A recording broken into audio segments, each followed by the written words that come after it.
Go Sunday night Knicks. Knicks lose a tough one in the Mile High City, 111 to 105. CP from KnicksFanTV, my man Alex Wolf returns. Al, I thought you were coming back for a W, man. It was a valiant effort. Knicks down by 16 coming into the second half. A defensive effort that was phenomenal. You know, the best of its season. The Knicks just could not pull this one out, man. 111-105. What'd you see out there tonight, man? Yeah, I mean, they certainly never quit. You know, there are times this season where, you know, even in the last Nuggets game where if the Knicks had gotten down by 20 points, you just assumed they were cooked. Facts. You know, and that's just not the case anymore. I don't know. This is, you know, there's been multiple games now, the last two games in particular, where they've gone down big and they've come back. And, you know, this one they took the lead late in the game and just ultimately couldn't put it away. But I thought they showed great fight, you know, and good adjustments. They came out, you know, looking like they were wearing cement shoes in the first half, especially on defense. You know, it just seemed like everybody was a step slow and, you know, Denver was running them off the floor. The fast breaks were absolutely killing the Knicks, you know, and then towards the end of the game there, you know, and really for the whole second half, it helped that Marcus Morris kind of exploded in the thirds, kind of bringing it back within punching distance. And then, you know, they were getting stops. They were playing the passing lanes well. I just thought they made a lot of crucial little adjustments that made things work for them. And, you know, I think that's a credit to Mike Miller. You know, it's obvious that he's having an impact. He's making timely timeouts. I think his rotations make enough sense. You can maybe argue tonight that down the stretch things kind of fell apart a little bit when Frank and Taj got subbed out. Yeah. And, you know, and he didn't make the end game adjustment there with a couple minutes left to try to preserve the game. But I think that he just went with who he thought should have been the closers. And, like, there was no debating that, like, Elfrid Payton had a good night. Mitch had a pretty good second half. You know, I didn't have a huge problem with him sticking with those guys and being like, all right, you know, let's see if they can do it. But all in all, good. I mean, it was very encouraging all around. You know, I don't think there's, other than the Portland game, and even that one, there was, you know, silver linings to be found. Yeah. I don't think there's been a single game in the Miller era that I haven't walked away being like, win or loss, okay, that, you know, this was a good game. It's good signs, man. This coach is doing his homework out there. He's very prepared. I'm very curious to see what's on that notepad that he's got walking coming out of the timeouts with. But listen, I thought, you know, once again, the third quarter effort, it was Marcus Morris, man. 16 points in that quarter. He hadn't had much going in the first half. The defense was phenomenal. Frank he drank his confidence vitamins, his confidence juice tonight. You know what I mean? That boy Frank found his nuts tonight. He was all over it on the defensive end. Elfrid Payton, 10 points, 10 dimes. You know, I thought the guards were solid, man. I think the turning point of the game was the fact that, you know, the Knicks had a 5-point lead. And with 3 minutes to go, the Nuggets were able to cut that down. I think Jokic hit a 3 to put them up 2. And from that point, we could not buy a basket, man. We could not get a basket between, you know, I thought that, to give credit to the Nuggets, they played good defense. They took Morris out of the game. And, you know, we had a lineup out there with Peyton, RJ, Morris, Mitch, and Randall, and we just couldn't score.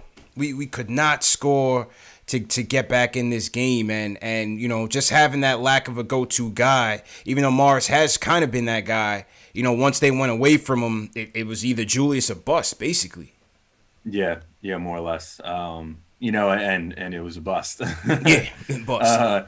I mean, Randall still is a work in progress to me, I think.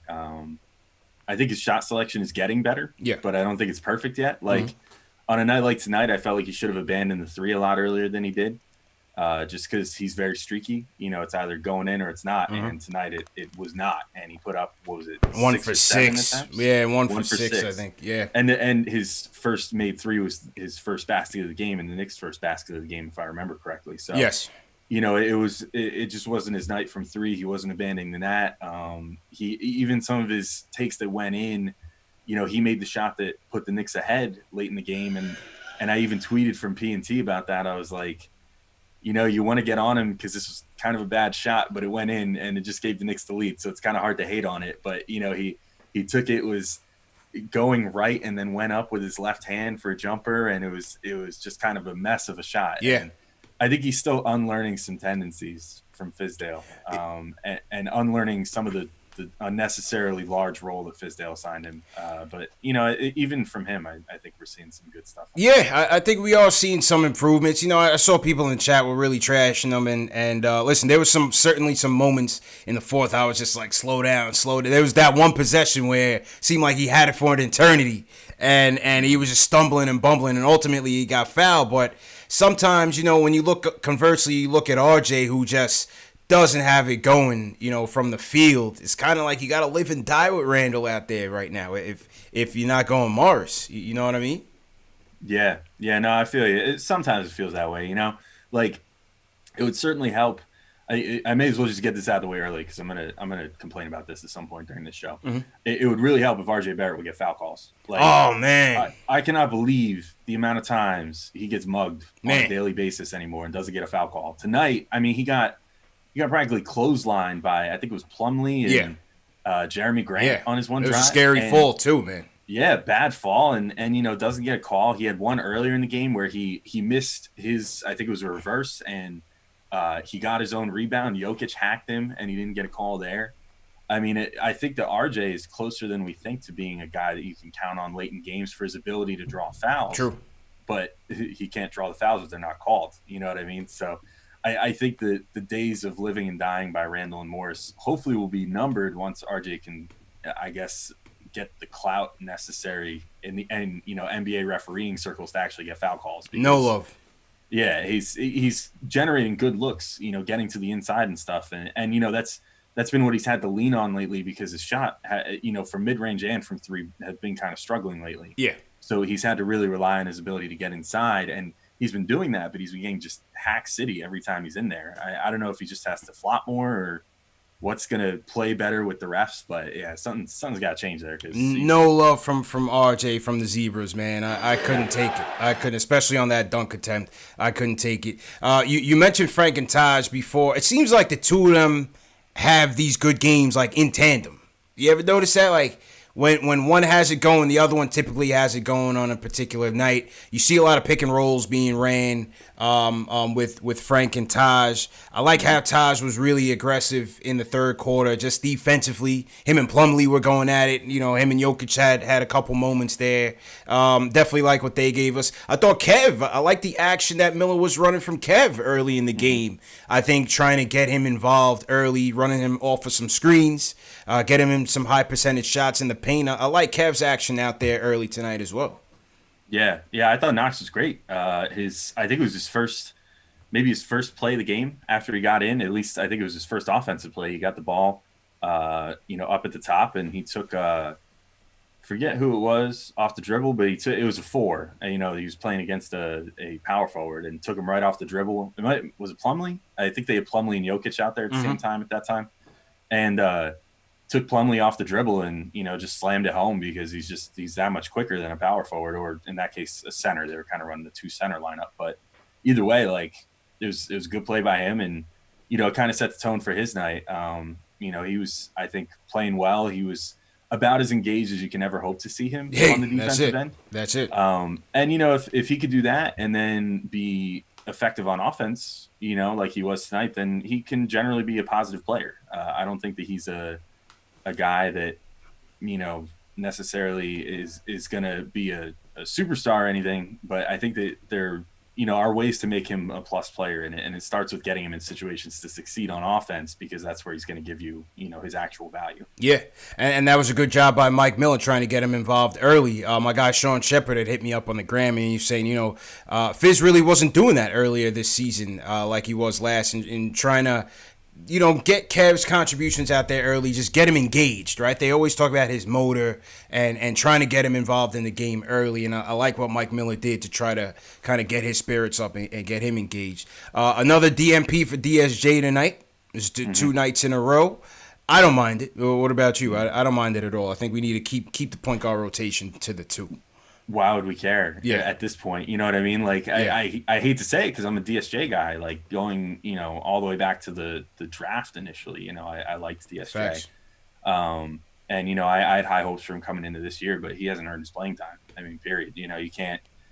I like that Miller is trying to establish a rotation and not just kind of throw everybody out there any given night. Like tonight he played 10 guys, and that's a rotation. That's what you're supposed to do. And, to varying degrees of minutes and stuff, but everybody played, decent minutes. And, Dotson, you can maybe argue could have played a little more. He only played 7 minutes, but yeah, he was a minus 15.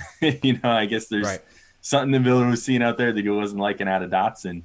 But, other than that, like, I can't see playing Dennis Smith just for the sake of playing Dennis Smith right now. I agree. He's not worth the time right now. Get him those development reps, I guess, in practice. Get him what he needs there. I said put him in the G League, man. Or put him in the G League. Put him in the G League. Hey, you know what? This is a whole thing. I had a whole rant about this. The first time that DSJ was playing like crap, before he kind of had that mini resurgence that started during the Dallas game and all that.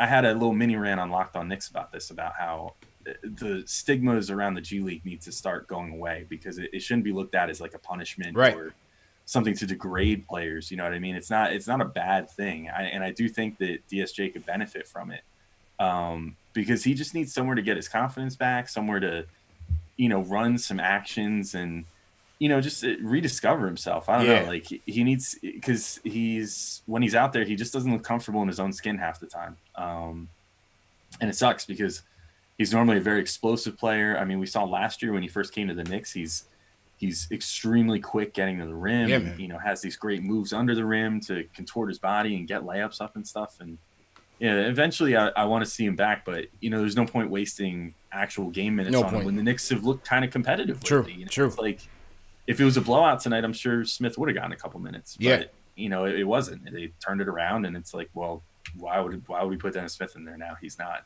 going to help us continue this turnaround. He's going to probably hemorrhage a couple points away, and can't really afford that in a close game. So. Facts, man.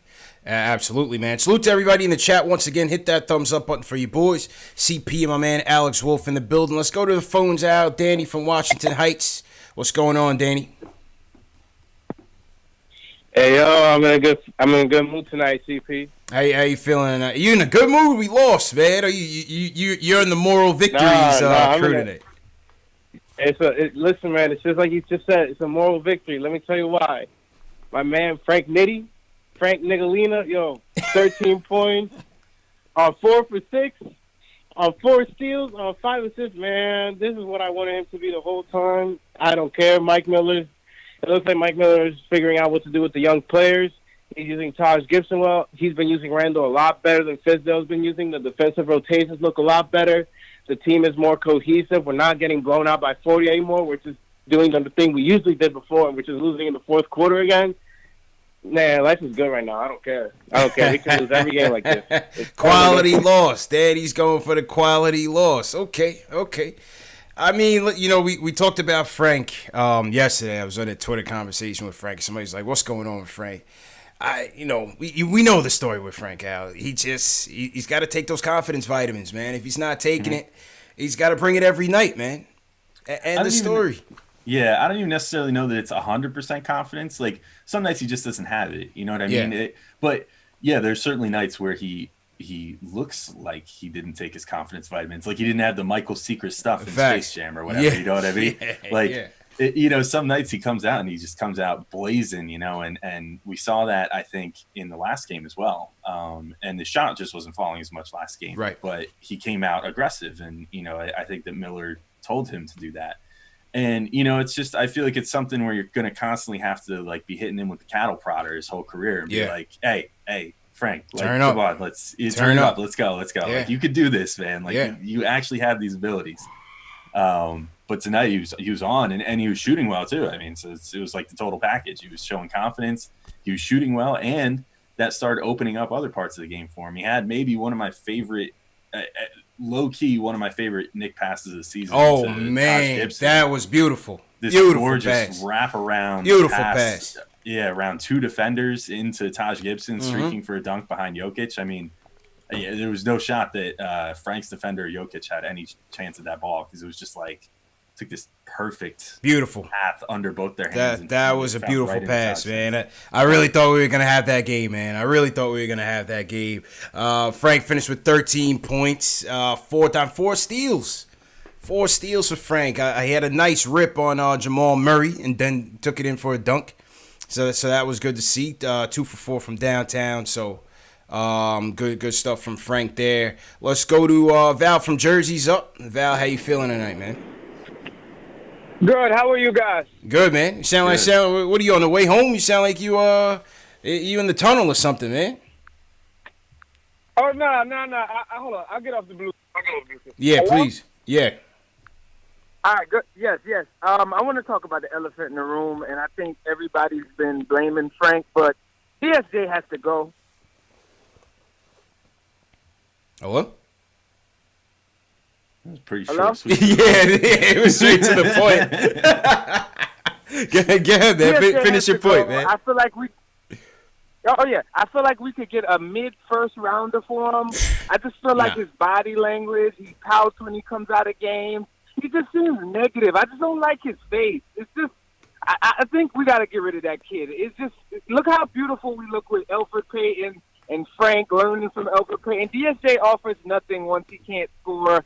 And I don't want to be that guy, but he's not ours. He's Dallas's problem. I feel like we're not loyal to him. We're not obligated to him. We should at least try to preserve him and trade him for a mid-first rounder just to get him out of there. He's not. All right. I don't. Ugh.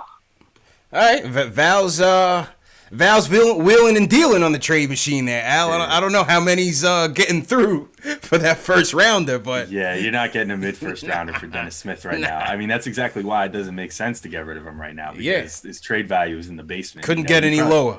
It's basically you're in the same position with DSJ now as we were with Frank around this time last year, where, you remember the Knicks price for Frank allegedly was, they were saying that they would trade him for early second rounder potentially, and they would consider that good value for him. I think you'd be lucky to get what projects to be an early second rounder for DSJ right now, just because he's looked really bad. I mean, I hate to trash him and pile on it all because, like I said, I do like him and I do kind of have hopes that he can turn himself around at some point, at least become a good, spark plug bench guard. But he's not worth a mid-first rounder right now. He's not worth his draft position by any stretch of the imagination. You'd be lucky if you could get a couple of future second-round picks for him right now.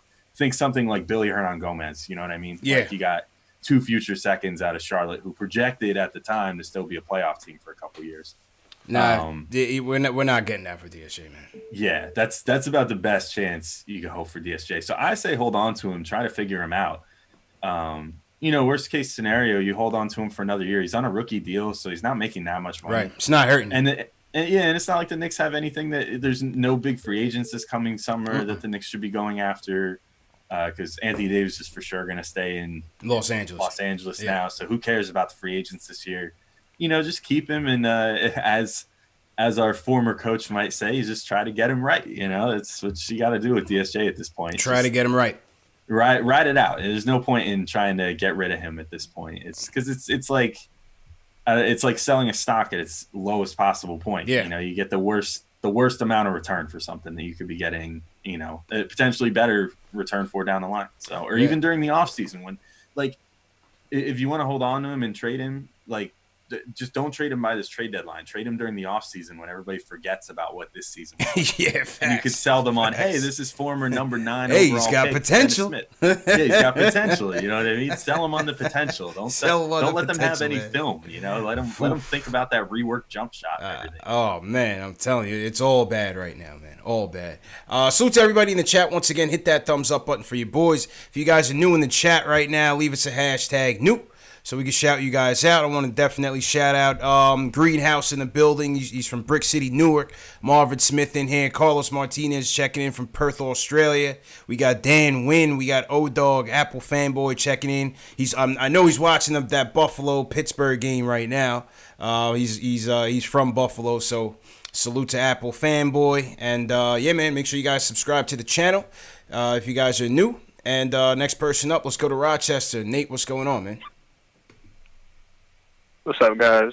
It was a good game tonight, I think. I don't know. A lot of talk about Frank. It was weird because I feel like it was just like a random slump. Like every player has slumps, but we made a lot more of it with Frank. And it's just like when you shoot as many jumpers as Frank does, because he doesn't really get to the rim that much, you're naturally gonna have like a high variance on like if you have a good game or not. So until Frank gets to the rim, you're gonna see that inconsistency. And like right now, we just gotta kind of live with it.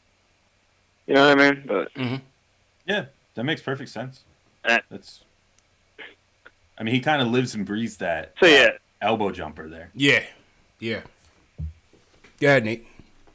Yeah. And something I want to talk about. Mitch has been fouling less, which I think that's a good thing. But have you noticed how he's kind of like hesitant to like kind of contest players? Like there's a lot of shots, specifically in like the first and second, where he would just kind of let guys go to the rim because he was afraid to foul. And I'm not sure if that's a good development or not. And like he hasn't blocked a 3-pointer forever, which is kind of weird. Like that was what he was like really good at. But and I appreciate that he's trying to develop, but I feel like he's kind of swung too far in one direction over the other. If that makes sense. So he's got to kind of find like the happy medium there. I noticed that same thing. Well, I think last 4 games, I think he's been pretty solid. This game, I did notice what Nate had noticed. Like the first and second quarter, he just wasn't really aggressive. We didn't have that rim protection. He looked like he was scared to be aggressive and didn't want to pick up those early fouls. Later in the game, I had a couple costly mistakes, but it's Jokic. Obviously, Jokic is a tough guard for anybody. Yeah, but what's unfortunate about that is that the pivotal foul call was terrible. That Jokic, got was not really foul. Jokic was throwing his elbow into Mitch's, he was throwing his elbow into Mitch's arm straight up, and then Mitch got called for a foul for it. And it's like, well, what more do you want the kid to do at that point? Right. Like that wasn't a foul. Like I don't think that was a foul. And it was, it sucks because that's the type of stuff that Mitch is afraid of, I think, and that's why you see him being a little more lax in some of his minutes. But like, what's good about Mitch is that even if he's only operating at like 50% on the defensive end, his offense has been so efficient and nasty lately, like in pick and roll, particularly with Elfrid Payton off the bench, that even if Mitch is operating at 50% on defense to try to preserve himself and his foul total, he's still, I think, overall a positive, even if he's not quite as overwhelmingly a positive as he is when he's, going full tilt on defense. So it's going to be a give and take. He's still young though, but like I would much rather see what we saw tonight with him being a little tentative to preserve himself for late in the game than see him go out there and be overzealous. Get himself in foul trouble in the first 5 seconds. You know what I mean? So it's a give and take, but I think we're trending in the right direction. I think so, and I like him under this new direction with Mike Miller. Obviously, Peyton has been a big factor in getting Mitch unleashed and getting him some easy buckets. Peyton being able to get that dribble penetration going and just makes things a lot easier for everybody, including Mitch. So we got to remember Mitch is still a project, man. He's got a ways to go. I know Nate was saying he hasn't seen him block 3-pointers. Hey, it's not that easy, man. You know what I mean? We got so spoiled seeing him do it last year with ease, but it's not an easy thing. So yeah, it's a hard play. Yeah, it's a hard. I mean, Mitch makes it look easy, and Mitch will gobble a guy up. But it's smart though because Mitch has gotten called. I think guys have maybe learned a little bit on their timing with him to kind of fake him out just a tiny bit before they start going up for the shot because he got caught a couple times trying to block threes with. I think he might have gotten a landing zone foul once or twice, and he definitely caught arm once or twice as well. So I think guys have started adjusting their timing around him a little bit. So that might actually be Mitch getting smarter too. True. Not going for those quite as much. True indeed, man. I want to salute everybody in the chat. We got 500 people watching so far on KnicksFanTV YouTube. Salute to everybody watching on the Nick of Time show. Jay Ellis is recording his podcast with his guys, so usual Sundays he's not here. I want to shout out Ohiniba Afriye. He says #new. Salute to him. Noli No in the chat. What's going on? Noli No. Who else we got in here? #new. Salute to everybody, man. Kevin Tucker, what's going on? They say Cole Anthony tore his ACL out.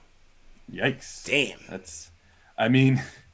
If the Knicks keep up winning, kind of, and that drops him in the draft. Hey, maybe that's a thing for the Knicks. Not to turn that into anything, but it sucks for him, man. All the best for Cole Tough. Anthony. Tough loss for Cole Anthony. Let's shout out Charlie Donato. He's team #new. What's going on, Charlie? Salute to James Swain. How you feeling? And Will from LI is in the building. What's going on, Will? Okay. Next call is Will from LI. Will, what's going on, man? Perfect timing, bro. Hey, what? Right on cue. Hey, what's going on, the CP and Alex? How y'all doing? Good, man. Good. Good. So, man, I'm gonna keep it brief, man. Let me tell you just how much I appreciate the dedication. Because let me give you guys a brief story. My family was just like, "Hey, we going on a family cruise to Mexico. You want to come?" I was like, "All right, let me check my schedule."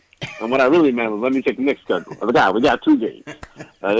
Nothing crazy is gonna happen in those 2 games. I should be fine." So I was like, "All right, yeah, let's go." So boom, I'm on the cruise having a great time, but there's no internet connection. I finally get to Mexico, and then the bombshell just happened. That was Fizdale. Fizdale fight. I'm like, excuse me? Yeah, it just blows up. And I was like, oh, my God. So basically, half of my day in Mexico is me on Twitter and YouTube and just downloading your content and just watching it on the cruise. It's just great stuff. But either way, I'm happy that the move happened because I just don't know if I could have taken a whole more season of this. But now we just got to talk about the elephant in the room, right? So Mike Miller, the way he's been having these cats moving, I like it. I like the spacing. I like how he gives it to the hot man, which was Morris today, and he's using the guys properly. And I'm seeing a little bit more development from Knox and RJ. Well, not RJ not too much, but as well as Mitch. But I keep hearing that if the Knicks keep spiraling, that they're gonna try to get a head coach mid-season. I'm just like, wouldn't that defeat the whole purpose if we are going to completely change the front office? Don't you want them to choose who who that coach would be to get alignment and everything? So that's one issue.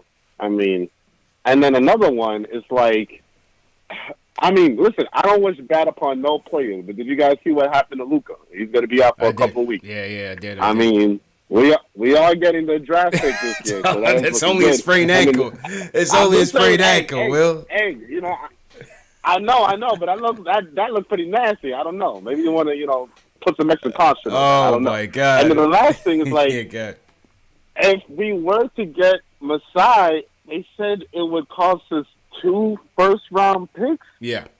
I don't know. I'm going to just leave you guys on that. Okay. All that stuff going on. I appreciate the dedication. I watch everything. Love the show. The return of Will from LI, man. Comes back from the cruise and gets right back into it.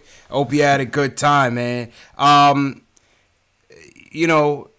The interim coach in-season coaching hire, Al, just made no sense to me. I've never even thought of that. That just sounds ridiculous. I did see the report from Shams, but I just couldn't give it any credibility. What do you think when you heard that? I think it's crap. I don't know. It's garbage. I don't know.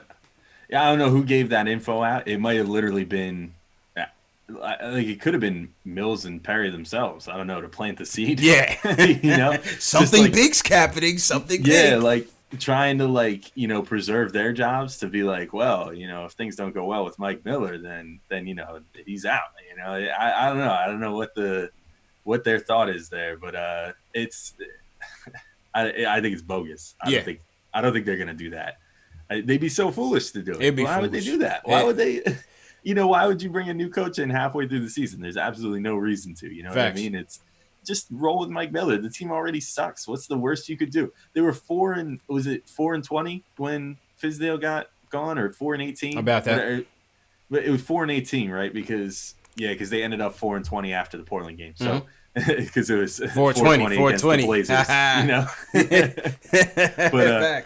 But yeah, so they're 4-18. I mean, how much worse can you get than that? They're already showing progress now. Yeah. I think as long as they keep staying competitive, how on earth are you gonna, get rid of Mike Miller and try to bring in freaking, God forbid, Mark Jackson or even Jeff Van Gundy, who would probably play well with the media and the fans and whatever. I mean, it's stupid. For a rebuilding team, it would be absolutely ridiculous. I could see if it was a team that was like, some sort of super team, dream team that had high aspirations. Even then, it would be, kind of risky. It would be unprecedented. Yeah, it would be still unprecedented. I just don't see the point. Obviously we're in a honeymoon phase with Mike Miller right now, right? So far, we like the adjustments. The after timeouts have been a tremendous upgrade from Fizz. He's kept it simple. He's kept it simple on the defensive end, especially, with all the switching and, sometimes Fizz would go switch into zone to this to that all in one possession sometimes. Mike Miller has kind of kept it simple, let these guys get some time to gain some chemistry. Sometimes when you try to make things too complicated, it involves a lot more communication. And if you don't have everybody on the same page, everybody who has a high IQ, it's just not going to work. Yeah, I'm with you. Absolutely. I mean, it's, I think that he's shown enough to certainly justify his existence already, like to justify keeping him the whole rest of the season.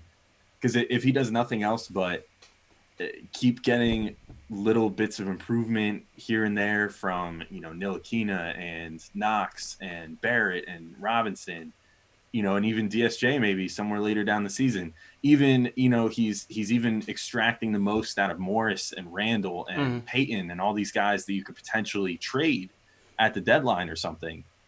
He's, if for nothing else, he's doing all that, and that's really all you can ask for. And right. He's instilling something. He's putting forth an offensive system. It seems like he's running plays, which is good, which is a good influence on the young kids. So even if at the end of the season you decide to go with a different coach, now these kids have at least been running regular plays rather than what right. Fizdale was doing, which was essentially just figuring out ball. You know what I mean? And on defense, they're starting to establish a little bit of an identity as well, and they're not just doing that weird hybrid zone thing all the time, right? Regardless of opponent, they're actually like throwing different looks out there on defense, and they're making smart plays. And you're even starting to see guys like Knox, who was kind of a defensive liability for the first year and a quarter of his career, start to make some plays and show a little bit of progress, on the defensive end. And it's encouraging. There's a lot of encouraging things with Miller, like to unless the Knicks literally go on like a 30-game losing streak or something, there's absolutely no reason to get rid of Mac Miller. And no reason. It would be foolish to. And even if you did get rid of him, it would be foolish to hire an outside hire. Then just make Caleb Canales your head coach. You know what I mean? Like if you're going to go do a second interim coach, don't hire a full-time outside hire in the middle of the season. That's just the makes no thing sense. I've ever heard of. Makes no sense. I think they need to consider that this new coach, whether it's Mike Miller or not, they need somebody that's going to have the patience and that's going to grow with this team. You know what I mean? Oh, no doubt. And he just seems, obviously coming from the Westchester stint that he had, you never know. Give this guy the full rest of the season, evaluate. Well, we'll see which regime is going to evaluate him. But I think he deserves equal consideration to whoever else they're considering. I totally agree, and I think that you could reasonably argue, that there's no point of even bringing in an outside hire coach if Miller can continue this. What do we have? 5 games now? 5-game sample for him. Yeah, 5 games. If he can continue what we've seen in this 5-game sample for the whole rest of the season, then there's no point in even getting a new coach this offseason, to be completely honest. Just give him a little incremental raise, like give him a normal head coaching salary, give him a 1-year deal for next year with like a team option for the second year or something like that, and just kind of do it that way and let him just develop the kids for 1 year, because they're not going to improve that much in free agency this year. They're not going to suddenly jump to being a contender. So even if Miller's only a bridge coach that's going to, take your young roster and start to shape them into something better than what they were when he started, but it doesn't necessarily have the X's and O's to put your team over the hump. Just roll with him for 1 more year and let him do that developing and see how he does. And then if he does well, then pick up his team option the next year. The Knicks maybe will be able to go into 2021 free agency. They'll definitely be able to go in with some money to spend. They'll maybe come in with some aspirations of signing somebody, but that remains to be seen. But, then potentially you've got a young core that's developed more over a whole nother year. And, you're in a good position. So that's I don't even think it's worth looking at a new head coaching candidate this summer if what Miller's been doing so far holds out. That's how I'm looking at it, at least. Agreed. Good points, man. Salute to everybody in the chat. Once again, hit that thumbs up button for your boys. We're going to get to the trade rumors and stuff like that in a second. First, I want to get to Matty G checking in from New Mexico because he wants to talk about Coach Miller. Matty G, how you doing, man? I'm doing great, TP. How are you? Cool. Is this Matty G from Wanto? Yes. Long Island's finest, all the way out west in the desert. What's going on, man? How you feeling, bro? Oh, CP. This all 82 club been tough this year, man. It's been tough, man. It's been tough. It's been tough, man. And I see you too. You're almost ready to break, but you're hanging in there. Hey, listen. Some nights are tough, especially on the West Coast. Some nights are tough, but you know what? You're getting a little salty. Yeah, I see you. Yeah. I've been losing patience early this year, man, especially with Fizz. But you know what? Hey, listen. The Sacramento game, the Golden State game. Obviously, you know those are teams more in our league, but they were still a win is a win. And especially on the West Coast when you don't get that many out there, especially for the Knicks, you know, it was okay. But this effort tonight, obviously we wanted to win, but this is what you could ask. This is all you could ask for, man. They gave it their best shot. They kept it gritty. They kept it tough, and they fought till the end. They just couldn't get a bucket. Yeah, let me tell you something. The altitude is real. Like when I moved to New Mexico, I had young moms running circles around me at the gym. I was 6K above sea level. Damn. I'm serious. Like this, I wanted to tell myself no. I want to stick to no moral victories, right, moving forward. But we would have been down. We would have lost by 30 if Fizz is coaching that game. Mm-hmm. Probably. You agree? I mean, especially with the defensive strategy he went with in the first game. Al, pack the paint and let's let him leave these guys wide open from three. We definitely would have gotten blown out from the first half. I don't doubt that at all. Yeah, that's what I was talking about. Yeah, they would have never. Listen, Fizdale. I'm sorry, Alex. No, go ahead, Al. Go ahead. Oh, it's okay. I was just gonna say that's what we were just talking about a minute ago about Fizdale, versus Miller. That Miller has these guys actually playing defense that makes sense given the opponent. That Fizdale was so married to that, that strategy that won him one game against the Cavaliers, that he would play it against anybody, and it makes no sense against a team like the Nuggets. So, yeah, it's definitely progress. Yeah, and Fizz, he like you said, CP, looked like Obama post office, right? He was like the guy was broken. Broken.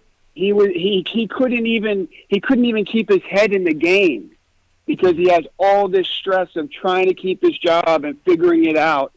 And he was just paralyzed by fear, in my opinion.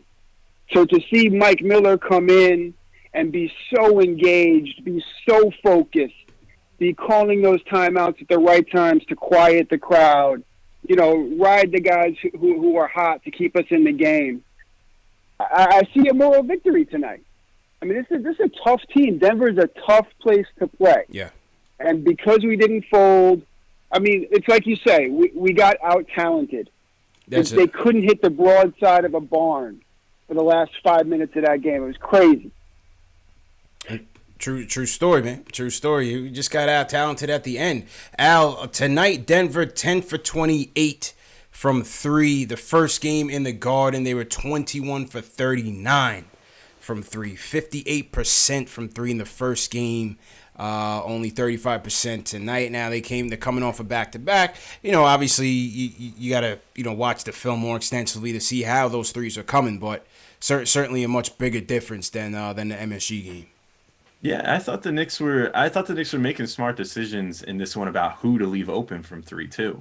Mm-hmm. They left Jokic more open from 3 than most guys, and it's what, that's fine because he doesn't shoot. He can hit it, but as we saw late in the game, obviously he hit the one that ultimately put them up, but he's not a mega high percentage 3-point shooter. He's not he's not like a Gary Harris or Jamal Murray, for example. Mm-hmm. And there was some mistakes with with those covering those guys as well. There was one in particular I remember where Knox got kind of caught up on a screen that he probably could have fought through a little harder, and as a result, Harris created just enough space to get off a really clean look from 3. So there was still some of those here and there, but it was nothing like that first game. I mean, the first game was an embarrassment. They were still doing the pack the paint thing, but it's you can't do that against Jokic. No. My God, you're talking about one of the best passing big men of all time. Right. Maybe the best passing big man of all time. Right. He knows how to pass out of a double or triple team.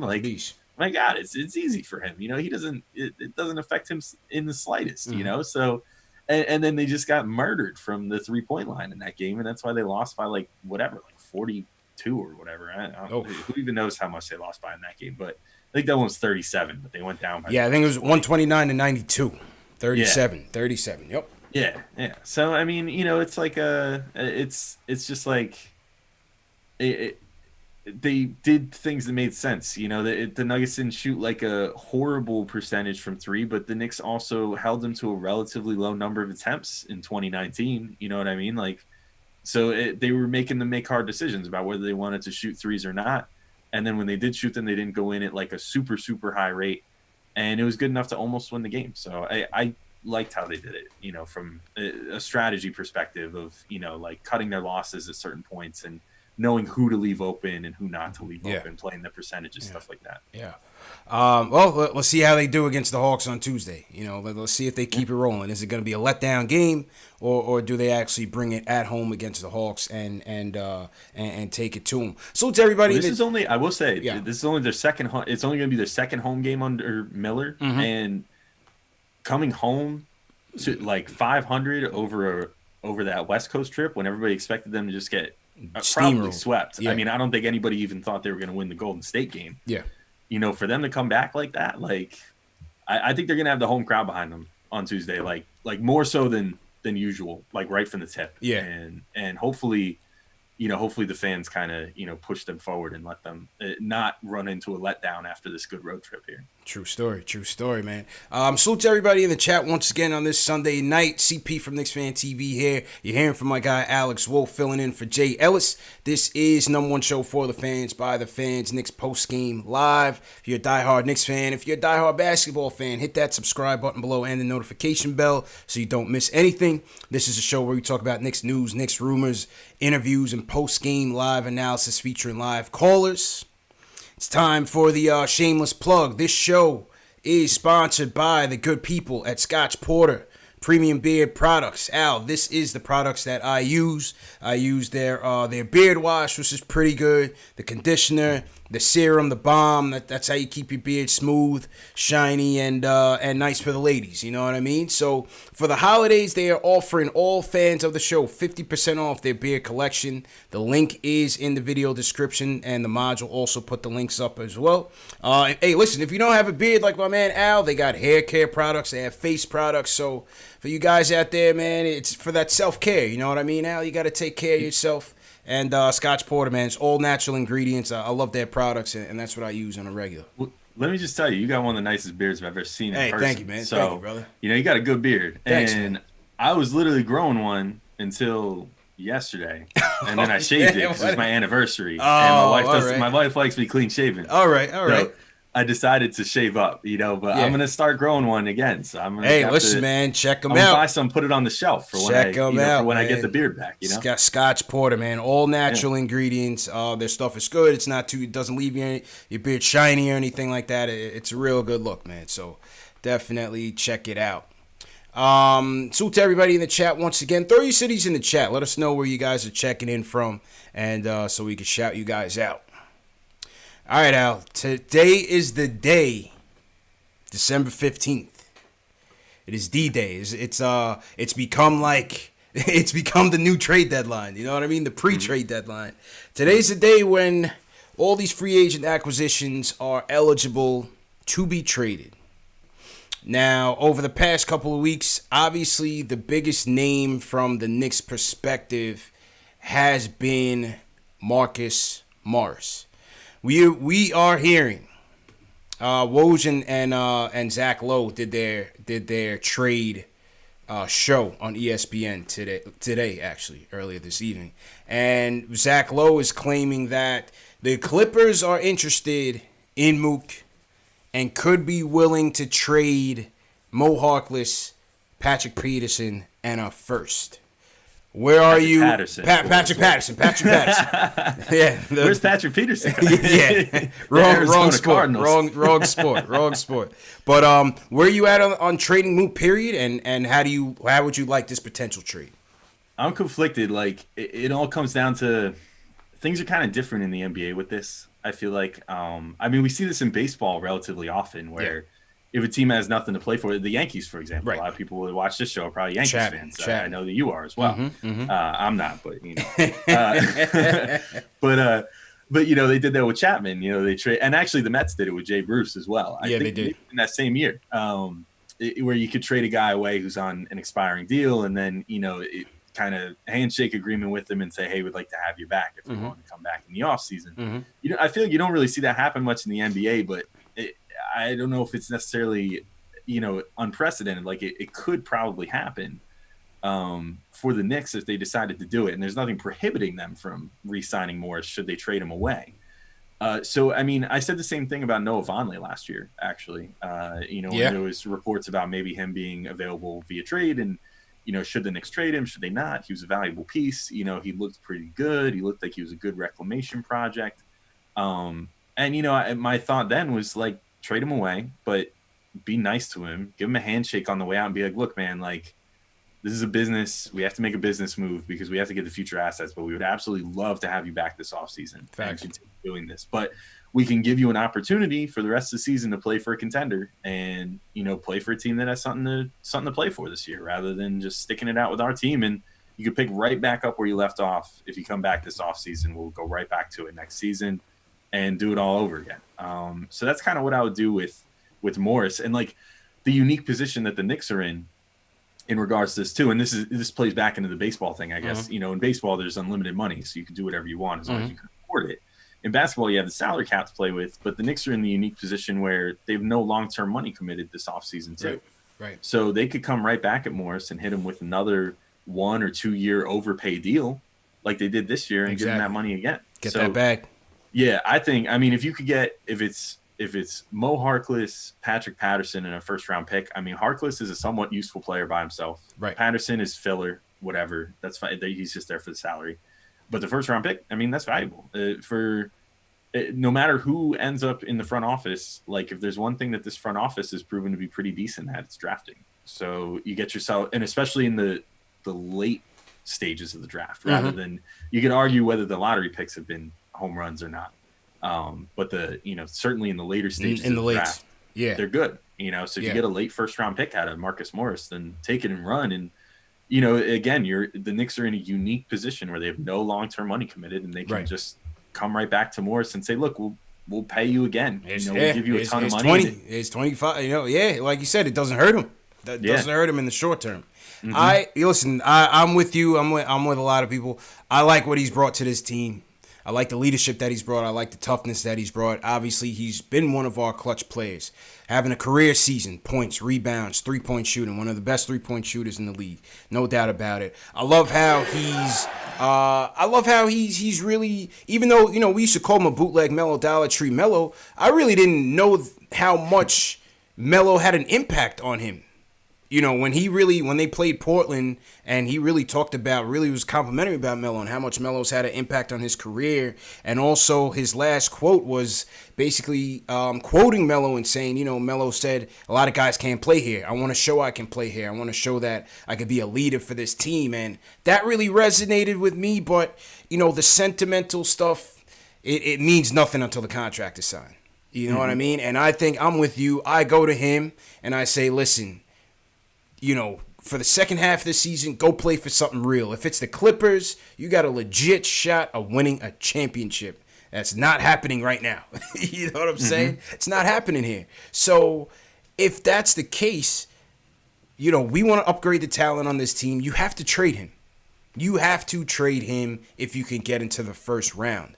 Number one, we need talent. We need more talent on this team. This team is desperate for more shooting. They're desperate for more rim protection.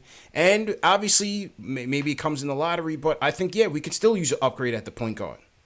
So you got to try to trade him. I'm trading him. If I could get a first-round pick, I'm absolutely trading him with the intention of bringing him back in the next season. No doubt about it. Yeah, and I'm actually even looking to see the Clippers here, see what picks they have available. They have this coming draft. They can trade this one. And According it's just to their Macri, own. according to Macri, they can trade this pick this year. They have this year's pick that they can trade. They can. They could trade their own pick. I was looking to see if they had someone else's or something, but they only have their own pick. But that's fine. I mean, that's great. Just take their own pick and run with it, I think. And I think there's a real case to be made that, like you just said, get talent. You need talent. And the last couple of years, I think, have shown that if you have the right evaluators and the right guys slip and stuff like that, you can get real talent in the late first round. I mean, I was a huge Brandon Clark guy coming into the draft this past year, and he's been awesome so far. And he got taken with the 22nd pick or something like that. He was later in the first. Yep. He fell, and same with Thibault. He also fell. And it's like, dude, these type of guys fall, man. And they're the types that aren't necessarily going to turn into superstars, but they're the guys that you can maybe even argue that Frank is kind of looking like he's developing into now, which is defense first, make team plays, they're going to look around the floor and try to hit guys and not, they're not necessarily going to be superstars, but they'll be really quality role players that you can find in that general, 20 to 25 to 30, whatever range. There's always guys like that if you have the right talent evaluators. There was even, Mitchell Robinson almost went in that range too, because the Lakers almost gave him a guarantee a couple years ago, which God, imagine if they had with the team that they have now. Facts. If they have Mitchell Robinson and Anthony Davis. You know what I mean? Man, you got Mitch running around with LeBron. Forget about it, man. Forget it. He'd be catching lobs like from the other side of the court practically. But anyway, it's important, and it's like you said, you got to put the sentimental stuff aside. You can't. It's cool. Like, I want to be attached to Marcus Morris, and I would say that I am at this point. I think he's a really good dude. I think he's saying all the right things. It seems like a really good leader for the kids. It seems like he's putting forth a really good example for them. I've actually had the privilege of being in the locker room, for Sports Illustrated now a little bit. And, he's definitely one of the guys that carries some gravity. He's the guy that almost after every single game speaks to the media, regardless of the play or the outcome or anything. He's willing to take all the bullets for all the young kids, Yeah. So he's a great guy to have around, no doubt. And I don't know if I would trade him like today, like on day one of, the trading period. Right. But when it comes time for the deadline, I think it's time to send him out. But send him out like with a firm handshake and like a, look, man, let's talk again in the summer. That's what I say. And as you said, we can go to the depths that no other teams may not go. On a shorter term deal. Oh, the Knicks next year, screw it, man. Just be like, Mook, we'll give you $20 million for 1 year. Just come back again. Just come back for a second year with us. Because then, all right, not to get too caponomics here, but if you offer a guy a huge overpay like that, then you get what's called early bird rights with him. And so, Marcus Morris, if you offer him $20 million next year, he's never getting $20 million again in his life. You know what I mean? Like, not for a single season. He's just not that guy.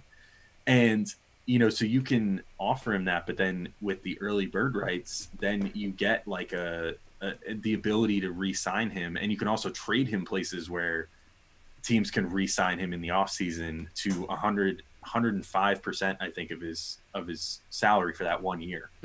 So, even if he ends up getting traded again, he's going to be an attractive trade piece a second time in a row, or, the Knicks will get some sort of rights to re-signing him, even if they only sign him to a 1 year overpay. So it's just kind of the good thing with the system, how everything works out for them. But I would definitely try to bring him back and, leverage your unique situation for a second year in a row and try to just overpay him again and bring him back in the offseason.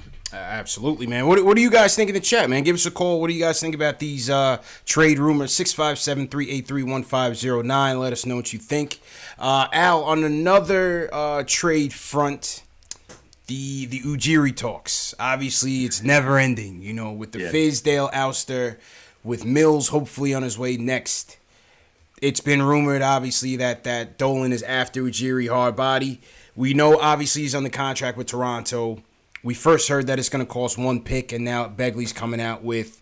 Well, it's not from a source, but basically Begley's article basically said that in another scenario where a team tried to trade for a GM, the asking price was 2 firsts. right? So the assumption is that an Ujiri is going to command the same. What do you think about that? About trading for Ujiri? That's I don't know. What do you think? Here's my overall thought on it at this point, and I know that we just literally 2 seconds ago talked about you need talent, you need late first round picks, you need this, you need that. But like, if you could get Ujiri, who's a clear, I mean, he's a winning team builder, he's a championship builder now. You know, there was always kind of the talk with Ujiri before last year about like, oh, he builds good rosters, but can he build a championship team? And you know, last year he did, and he made all the right calls to do that. And you know, now he's got Toronto set up with, even after they lost Kawhi Leonard, they're set up with a new, you know, superstar in Siakam. Speaking of guys you can get with late first round picks that kind of blossom into something. But you know, I think that he's the type of guy, the rare executive where I would say, yeah, you know what? If it costs 2 first round picks, I think I'm all right with that because I have faith that he'll get those back at some point sooner rather than later. You know, and fleece somebody else for. Exactly. The way that I would do it is I would offer up the 2 Dallas picks, I think is the way to go. Because I think that those are going to be late first rounders. With the Knicks picks, it's really risky. You can't really offer up your own picks right now if you're the Knicks because they're so bad. You know, it's like the Knicks could be bad for another 3 years, even with Ujiri.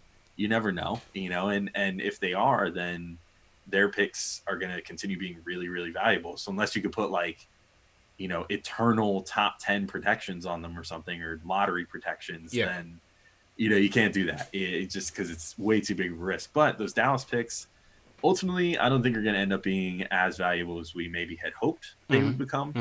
It seems like the 2021 one, you know, you get Luka Doncic out there for another 2 years, or well, this year and next year, he's only going to get better, presumably. Porzingis, whatever happens with him, it seems like it doesn't matter how good or bad Porzingis is because Doncic is going to be good enough to make this team at least close to a playoff team, you know, for years and years to come. So that 2021 pick will be a little less valuable. The 2023 one is, I believe, top 20 protected or is just lottery protected.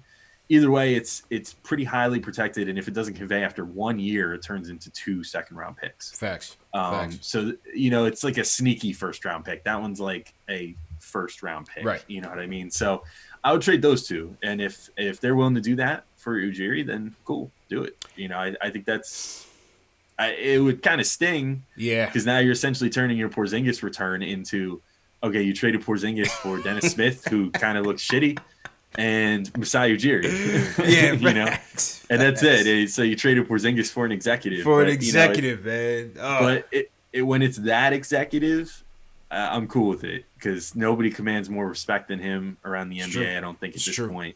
And I think he really has the respect of players and agents and everything. So and he seems like a great talent evaluator on top of him. So. I would have to. I think the Dallas picks, I would lean more towards none of our picks. I wouldn't give up any of our picks. No. Not at all. No chance. I just feel like there are other options out there. Obviously, he's the creme de la creme. And we should know that as he's fleeced us many times. And built that Toronto team. Took as you said, gambled on 100%, trading their heart and soul to get Kawhi Leonard and getting that chip. Trading a coach of the year the previous season. And everything just hit right for them. It's just such a Nick thing to do, but it's like, damn, this is the guy right now.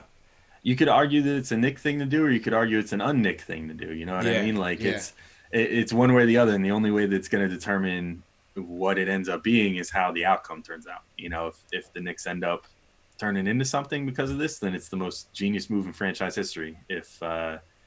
If you know, Masai comes and nothing gets fleeced, if he gets fleeced, or if nothing becomes to the Knicks, you know, over his tenure, then it's like, well, you just wasted 2 more first round picks for nothing, you know, and it's just a typical Knicks move. So it's like it's a win lose, you know. It's like a coin flip, you know. You never know, but I think it would be the right move. I don't think you could look at that and be like, well, that was a bad choice, because the Knicks have craved, and particularly Dolan has craved that kind of, you know, presence at the top for so long, and he's got such a man crush on Masai that, you know, that whatever Masai would ask for, he would give him. He'd give him full autonomy, full hiring power, full firing power, everything. Give it to He him. would give Masai everything. He'd give him $50 million a year to his foundation. Whatever the hell Masai wanted, he would get. So Facts. that's I think it's the way to be. It's like Van Gundy said, man. Van Gundy was on an interview with Coach K earlier this week, and he was kind of talking about his tenure there and what's going on now. And his whole thing was, things haven't been right since Dave Checketts, man. And that was 20 years ago. And from Checketts, it was, I believe Ernie Grunfeld was under that regime, who did a pretty decent job. But then you had Layden, then you had Isaiah Mills, to fill the. It's just been a disaster, man, and we just have not had that solid structure foundation from the top of people that you trust to make the right decision. Dolan trusts them, but they just haven't been coming through for us, man. Have not been coming through for us, so. I'll be open for it just for the sake of, like you said, this is the guy, but definitely not our own picks. Or if you're gonna do your own, heavily protect him in the way that Dallas protected the 2023 one. You know what I mean? Mm-hmm. Make it so you have to be good for it to convey as a first round pick. Who do you think's the most likely player to be traded if there is a trade? To me, because that's another thing. I don't think it's as guaranteed as we think that any one of these guys are getting traded. We're coming from a position of desperation. That's never a good thing. Yeah, you mean like which Nick you think is most likely to be traded? Yeah. I bet you. So there's a few trades I could see happening. I do think they're going to end up trading Morris. I just think that anytime I feel like you can get a first round pick in season for a player in the NBA, you do it because it's so rare anymore. So I think they'll do that. Be it with the Clippers or some other team. Some contender will want him. I mean, he's balling. Got to. By any stretch, he is balling this year. I think there's a decent chance Trier might get traded. I think that's my pick. I think ISO gets dealt. I probably feel like a second round pick, which is still, I think, puts the Knicks in the positive in that transaction. I like Trier well enough for what he does, but he kind of only does what he does. He's a good ISO scorer, and he can get you a couple quick buckets. I had really high hopes for him this year, maybe coming in as a catch and shoot type guy, learning under guys like Ellington and Bullock and all that. And that just hasn't really happened yet. So I think that he's going to go because it seems, if you read between the lines, it seems like there's some unrest with him. Yeah. With the team and with management, with coaching, and he's catching DNPs again and stuff like that. So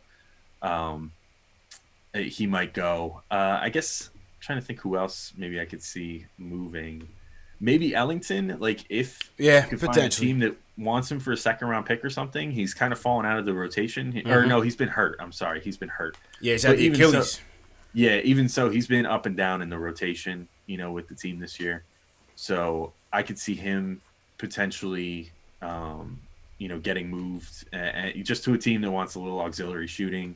And he'd be a good value for any team that wants that because they have the second-year option as well. So if you trade him to a team that's capped out, they can keep him for a second year, only for paying the luxury tax or whatever on him. So teams might be interested in that. Maybe even Gibson, if I'm being honest. But I feel like Gibson they're going to keep around. We got to keep Taj. I think he's turned into a heart and soul type guy. Yeah, I don't really think he's going to go. Only other guy, maybe. I don't think any of the core young guys are going to go for sure. Yeah. I can maybe see them moving Peyton, but Peyton's proving to be really crucial to this team as a whole right now. So Peyton would have to elevate his value to a Morris level of being able to fetch a first round pick or something. Mm-hmm. And I don't know if he'll ever hit that. I don't think so. I don't think he get much from Portis either. Yeah, so they'll probably hold on him. The only other guy, maybe Portis, if some team is just really desperate for some scoring off the bench or something. Yeah. Maybe, but Portis is so streaky that I feel like any good team with anything to play for wouldn't necessarily be willing to give up anything for him. I'm not giving you anything for that guy. You could almost just turn him into a spot-up three-point shooter at this point. Like, he flashes that sometimes where you think, like, if you could just set him up where he could sit in the corner and just shoot threes. Don't do anything else. Be like a glorified Steve Novak, with a little bit of a post-game. Like, don't put the ball on the floor and just shoot. Yeah. That's it. I mean, he could maybe fill that role well enough. But I can't see anybody trading anything of substance for him, especially when he makes $15 million and you got to find matching salaries, and it would just be too much work for someone that probably isn't worth it. Too much, man. But I agree with you in that order. I think it's Morris. I think it's ISO and potentially Ellington. I think those are the most realistic moves. Maybe Dotson. Maybe Dotson gets moved. I feel like they're going to hold on to Dotson because I actually think that Miller really likes him. Based off, I mean, tonight was different. Tonight he only played 7 minutes, but I think that was just situational. I think in general, Miller really likes him. Yeah, I like that. I would love to keep him. I would love to keep him. I just think with ISO, as you said, it looks like obviously he's falling out of favor with the rotation. Obviously, well, not obvious, but it's likely that we get more help in the backcourt in this draft. So once again, that's another player to add to this mix. I think ISO gets slid out. So we'll see what happens, man. Salute to everybody in the chat once again. Hit that thumbs up button for you boys. Let's shout out. What do I want to shout out here? I want to shout out Jay the Humble Keys. He's checking in from Toronto, Canada. So salute to Jay. Who else I want to shout out here? Mouse is going a little crazy. Hang tight. Okay, we got Jay. We got Tommy Gibbs checking in, Tucson, Arizona. What's going on, Tommy? How you feeling? We got Ryan Barone checking in from Naples, Florida. So salute to you guys. Okay, I don't know what happened here with my mouse. What the hell is going on? Hang on 1 second now. Okay, here we go. Back working. Salute to Big Surge in the building. King Kong Kurt, what's going on? Gotham in the building. He says he wants Anthony Edwards. We got Bad Book 1 in here checking in from Des Moines, Iowa. A Cornhusker. That's Iowa, right? Cornhusker. Salute That's to Nebraska, man. What do Iowa do? The Hawkeyes. Yeah, he's a Hawkeye in the building. Okay. All right.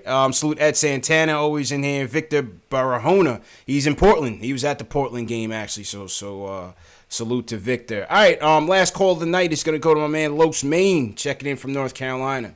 Los Maine, how you feeling, bro? Hello? Fell asleep. Oh man, Los Maine fell asleep on us, man. That's how we close this show. Yo, you hear me? Yeah, loud and clear. Go ahead, bro. Go ahead. I thought we lost you, man. We lost you, man. Yo. Yeah, what's up, man? Hey, you ain't lose me. How you feeling tonight, man? What you think about the game? Yo, CP. Yep. Yo, CP. Yep. Yo, you the hood Stephen A. Smith, yo. You the hood Stephen A. Smith. Yo, CP. Yeah, what's up, man? Yo, I ain't even a Knicks fan. I just like your show, man. I be tuning in. I know you see me all the time, yo. Yeah. I ain't even watched the game tonight, but I tuned into the show, though. Wait. Who's your team, bro? Because you call in all the time. You're always in the chat. Who's your team? Man, you know I'm from NC, man. You know I like, sadly, it's the Hornets. Sadly. It could be worse, man. Hey, it could be worse. It could be worse, man. Well, yo, appreciate the support, man. Yo, CP.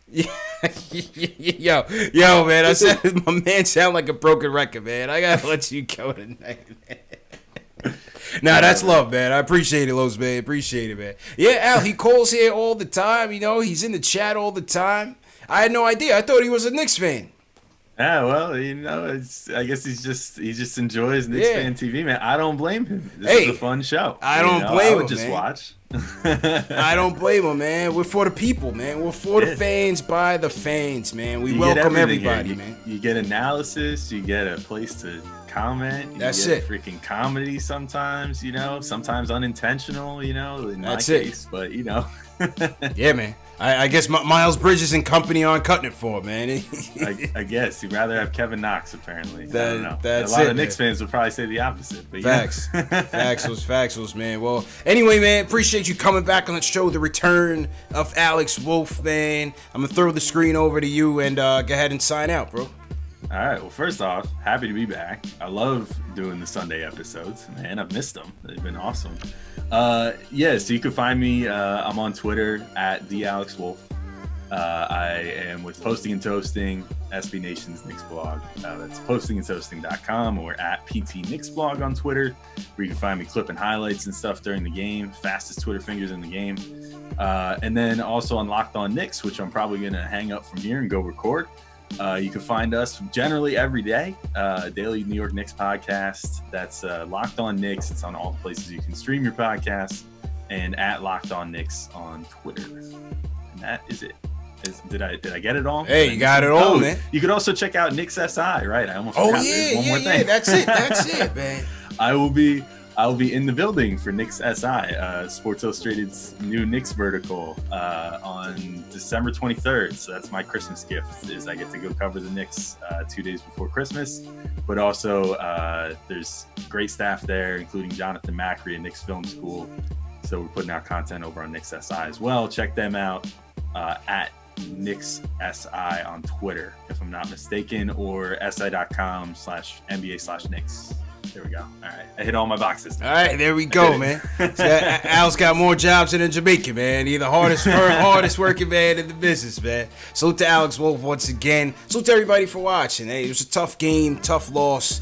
But it was a valiant effort by those Knicks. Knicks lose in Denver 111-105. Remember that these shows are available in audio podcast format, Spotify, iTunes, Google Play, Amazon, Alexa, all in the video description below. Make sure you subscribe. Make sure you get your Scotch Porter premium beer products for the holidays. 50% off for all fans of the show. Please share these videos. Text the Knicks fan. If there's a Knicks fan out there that's not here, send them a text with this video link. Share it on Facebook. Share it on Twitter. Let them know this is the #1 show for the fans, by the fans. And the more the merrier, man. You're all welcome. Even Los Mean, even the Charlotte fans are welcome in here, man. We don't turn anybody away, man. So once again, we'll see you guys Tuesday night. Knicks versus Hawks.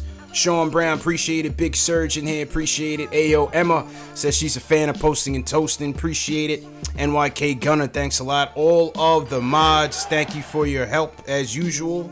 Real quick, we had some super chats come in. I want to shout out BX2 Gross. He says Mike Miller has these boys competing, let them rock. Frank White sends us a super chat as well. And Leon Johnson says, trade DSJ for a first round YMCA pick. So there it is, man. Salute to you guys. But let us know what you guys think about the recent trade rumors and who would you want to see traded. Leave a comment in the video description. See you guys Tuesday. We out of here.